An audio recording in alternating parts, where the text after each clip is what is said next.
Fala galera, beleza? Emerson BR aqui trazendo para vocês mais um vídeo e mais um Emerson BR monta o seu PC. Hoje é a vez do PC do Douglas, ele que entrou em contato comigo há um tempinho, né? A gente foi conversando aí, verificando qual que seria a melhor forma de nós estarmos montando um computador dele.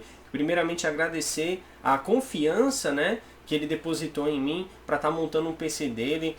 Eu escolhi todos os componentes, inclusive todas as peças vieram diretamente aqui para minha casa, né? Então, Douglas, muito obrigado pela confiança aí que você depositou em mim, tá? E hoje nós vamos estar fazendo aí finalmente a montagem do PC dele. Ele que está com um orçamento aí em torno de 3.400, acabou passando um pouquinho, né? Mas certamente ele vai estar levando para casa aí uma máquina sensacional, né? Eu vou deixar para vocês aí a foto, né, do computador que ele utiliza atualmente, não vai precisar mais estar utilizando, tá? E realmente assim, o upgrade que ele vai estar fazendo vai ser muito grande, né? Realmente ele vai ter uma experiência diferente, uma experiência muito melhor para estar utilizando o computador do que ele tinha antes, né? Se antes ele não conseguia rodar talvez alguns jogos que ele queria rodar, agora ele vai conseguir rodar com gráfico com tudo no máximo, né, em Full HD, dependendo ali do jogo, ele consegue tranquilamente rodar os jogos com gráfico no máximo, com base nessa configuração aqui que ele está montando, né? E a configuração anterior dele não possibilitava isso, né? Uma configuração extremamente antiga, extremamente ultrapassada, e depois de muitos anos, né? Ele comentou comigo que estava juntando um dinheiro e agora ele decidiu aí finalmente investir em um computador novo. Vou falar rapidamente aí sobre alguns Intels, né? Por exemplo, nós iremos estar utilizando o Core i5 4460 da Intel, processador de 4 núcleos com 3.2 GHz aí de frequência, tá? É um bom processador, né? Vai atender muito bem aí as necessidades dele. Para o computador que ele utilizava, esse aqui é uma diferença absurda, né? Então ele vai ter um impacto muito grande aí no desempenho, ele vai ver que realmente o negócio vai funcionar muito mais rápido, né? Um item também que o Douglas me falou que ele não sabia, ele não conhecia o que era, que é esse carinha aqui, que é o SSD, que eu já tenho vários vídeos falando sobre SSD. Recomendo, se você não utiliza SSD, eu recomendo que você, se você não quiser gastar dinheiro para testar, verifica de algum amigo seu que tem, mas faz o teste, você vai ver que um computador com o sistema operacional instalado no SSD e ele como principal para você estar utilizando, ele funciona muito mais rápido e é muito mais estável do que um computador com Windows instalado diretamente no HD, tá? E aqui no caso o que nós iremos fazer? O sistema operacional vai ser instalado no SSD, que aqui tem 120 GB de capacidade, e o HD de 1 TB aqui da Western Digital, o Caviar Bloom, vai servir aí como um disco de armazenamento em massa, né? Filmes, jogos, ISOs de jogos, enfim, vai servir como um armazenamento aí de arquivos mais pesados, enquanto o SSD ele ficará apenas com o sistema operacional e alguns programinhas. Até porque se você quiser lotar o SSD, vai chegar uma hora que não vai ter mais espaço sobrando. Como a diferença de preço de 120 para o 240 era bem grande, iria extrapolar aí o orçamento, então nós resolvemos aqui escolher o de 120 GB, tá? E deixaremos aí o de 1 TB para armazenar os arquivos mais pesados, tá? Isso durante a instalação do jogo você pode mudar só a letra, né? De vez de ser C2 pontos, você coloca D2 pontos, cria uma pasta, organiza melhor, né? Essa parte e não tem problema nenhum, funciona perfeitamente, tá? Bom galera, sem mais delongas, eu acho que eu falei bastante, vamos partir agora para a prática, a parte da montagem aí desses itens aqui do computador do Douglas, beleza? Então, vamos lá!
o seguinte, né? Estamos aqui já quase finalizando a máquina aí do Douglas, tá? Agora teve um pequeno probleminha, né? Bom, essa fonte de alimentação, ela possui apenas 4 conectores de alimentação SATA, que é esse carinha aqui, que ele tem um formato de um L, né? Se você olhar dentro dele, tem um formato de um L. Então, um fiozinho desse daqui, ele tem 2 conectores. Então, essa fonte, né? Ela vem com duas vias aí, com cada um 2 conectores. Então, nós temos 4 no total. O gravador de DVD utiliza uma, e aqui sobra uma, porque é bem curtinho, né? Se fosse a distância fosse maior, né? Por exemplo, desse tamanho, daria para nós utilizarmos esse mesmo conector, aproveitar, né? Essa mesma via de cabo aqui, conectando o gravador e um DVD, por exemplo. Mas como ele é bem curto, esse carinha fica no meio do caminho, ele só vai servir mesmo se for utilizar outro gravador ou qualquer outro periférico que utilize a alimentação SATA, que é esse carinha aqui, tá? Bom, então o de baixo, com o SSD de 2.5 polegadas, a baia e fica virada para lá, né? Nós conectamos o cabo de alimentação no SSD lá e olha só, ficou faltando pouca coisa, alguns centímetros para o mesmo cabo conseguir conectar o HD e o SSD. Então aqui a solução tem várias formas. Eu posso estar utilizando um adaptador, né, de Molex para conector SATA, que aí ó, a gente conecta no Molex, na fonte de alimentação seria esse carinha aqui. E nesse caso esse adaptador aqui ele transforma em 2 conectores SATA, tá? Então eu posso estar utilizando esse adaptador para que aí eu mantenha a posição do SSD aqui, inclusive dá para colocar 2 SSDs, um desse lado e outro do outro, e também conectar aqui o HD, né? Mas eu vou estar utilizando um adaptador que converte de 2.5 polegadas para 3.5 polegadas. Assim a gente consegue utilizar esse mesmo cabinho para conectar aqui o SSD e também o HD. Dessa forma não precisa estar utilizando esse adaptador. Mas se você aí está montando a sua máquina, acontecer algum imprevisto com esse, como é um SSD, eu poderia até mesmo deixar ele solto no gabinete, né? Mas eu não vou estar fazendo isso, eu vou deixar a instalação bem certinha, bem bonitinha, até porque o Douglas pode estar transportando com segurança a sua máquina para qualquer lugar e nada vai sair do lugar. Então eu vou preferir mesmo estar utilizando aí a baia de 2.5 para 3.5. O SSD da Kingston, esse modelo em específico, ele não vem esse adaptador, né? Eu vou aproveitar um adaptador que eu já tenho aqui, né, para estar colocando ele, tá? A outra questão é a dos fãs. Estarei acrescentando mais um fã de 120mm aqui, tá? E vamos trocar esse fã de 120mm traseiro, que ele é bem simples, ele não tem LED, nada, né? Por um fã que tenha LED na cor vermelha, porque o Douglas ele quer, né, o gabinete com os fãs com LED vermelho, uma iluminaçãozinha vermelha, tá? Então nós vamos tirar esse simples aqui, colocar um com LED e adicionar mais um de 120mm com LED aqui. É possível também colocar um de 120mm aqui no chão, né, do gabinete, tá? Não vou colocar, não há necessidade, tá? Mas se colocasse a questão da poeira, não teria esse problema, porque esse gabinete eu gostei bastante, porque ele tem filtro anti-poeira na parte inferior, superior e na parte frontal. Na traseira não tem, porque como o ar desse fã que ele está puxando de dentro para fora, ele não vai juntar poeira, né? Na verdade ele está pegando o ar que está dentro. Então se não entra poeira dentro do gabinete, ele não tem como ele acumular poeira aqui, né? Porque ele vai pegar o ar de dentro e jogar para fora, tá? Bom, uma outra observação, deixa eu deitar um pouquinho aqui o gabinete, é a questão do teto, né? Dá para acrescentar mais 2 fãs de 120mm na parte superior, só que tem que ser um fã slim, né? De aproximadamente aí 1.8mm, né? O de 2.5, na verdade, que é esse carinha aqui, que seria o comum, né? Esse aqui você não consegue instalar perfeitamente na parte superior do gabinete, né? Porque nessa placa-mãe em específico, as travinhas do slot de memória tá bem próximo, então a distância que sobra para você fazer a instalação é bem pequena. Então dessa forma você não vai conseguir instalar perfeitamente aí o fã na parte superior do gabinete, beleza?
Bom galera, então terminei aí de montar a máquina do Douglas, tá aqui, já tá rodando um testezinho, já fiz outros testes, né, de temperatura, dos outros componentes, memória, HD, etc. Tá tudo funcionando perfeitamente, nenhum componente veio com defeito, tá? Bom galera, o Spec 03 é um gabinete que dá para fazer uma montagem bem bacana. Um ponto que eu diria ruim dele é a remoção do painel frontal para a instalação dos fãs. Eu tive que remover o fã que já vem, que no caso é o que está na parte superior, que fica ali no meio, para conseguir instalar o fã de baixo, né? Então a grade que ele tem nas laterais impede de você colocar o fã sem a necessidade de remover esse fã do meio, né? Então eu tive que remover o fã que já veio para instalar outro embaixo e depois colocar novamente o fã do meio, né? Sem contar que a tampa frontal ela é muito difícil de remover, tive que ter um auxílio de uma ferramenta, como vocês puderam ver no vídeo, né? Para conseguir remover de uma forma que não quebrasse as travinhas, né? Porque se você puxa de qualquer jeito, com força, sem ter um apoio firme, você acaba quebrando as travinhas. Então tive que usar uma ferramenta para auxiliar aí na remoção do painel frontal. Fora isso, é um gabinete bem bacana de montar, né? Ficou bem legal a montagem, os cabos passados por trás, vocês viram aí no vídeo, né? Ficou bem bacana mesmo, aí a máquina é um upgrade sensacional que o Douglas está fazendo. A máquina antiga dele é extremamente antiga, comparada com essa aqui, a diferença é muito absurda, né? E agora ele vai poder estar utilizando aí o Windows 10, instalei a versão Professional para ele, instalei vários jogos da atualidade também, tá? Para que ele possa também jogar aí nas horas vagas. O computador não é especificamente só para jogos, né? Ele mais vai fazer outras atividades do que jogar. Mas pelo menos tem uns jogos aí que ele pediu, né? Eu tenho certeza que ele vai ficar muito feliz com essa máquina aqui que ele montou, beleza? Bom galera, então é isso, o vídeo vai ficando por aqui, eu agradeço a todos que assistiram até aqui, muito obrigado pelo carinho, pela atenção de você que sempre tá aí me ajudando no vídeo, me incentivando a cada vídeo que eu posto aqui no canal, beleza? Então é isso galera, grande abraço a todos e valeu, até a próxima!